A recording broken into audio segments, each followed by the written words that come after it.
这一讲我们来讲如何破解对手的观点。有些时候对手的观点无懈可击，我们找不到攻击对方的理由，这个时候我们需要把对手的观点进行加工。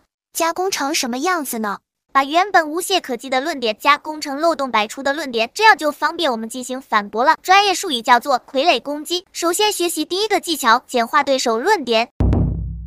我们要学会把对手成体系的论点进行简化，通过这种简化，我们就可以忽略对手论点中完善的论述，让对手的论点变得片面。举例，对手论点是政府应该实施适度的监管和支持，确保市场的竞争和社会福利。他们认为政府应该控制一切经济活动，让市场失去自由。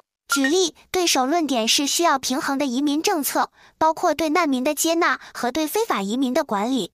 他们主张开放边界，让任何人可以随意进出。举例，对手论点是社会福利，包括对弱势群体的支持，如失业、医疗、住房援助等。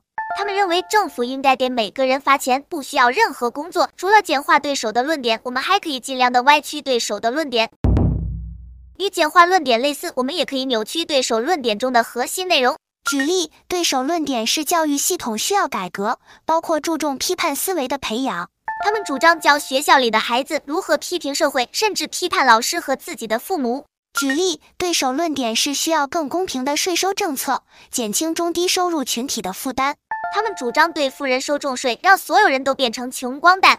举例，对手论点是在推进人工智能发展时，考虑隐私和安全问题。他们害怕机器人接管世界，所以要停止所有人工智能的研究。接下来下一招，极端化对手观点。无论是简化还是歪曲，我们都要尽量做到极端化。越是极端的观点，我们就越容易反驳。举例，对手论点是应保护和传承传统文化，保持文化多样性。他们认为我们应该穿古代衣服，过古代的生活。举例，对手论点是需要进行司法改革，以减少腐败，提高透明度。他们认为所有法官和警察都是腐败的，应该全部撤换。举例，对手论点是推广全民健身，提高公共健康水平。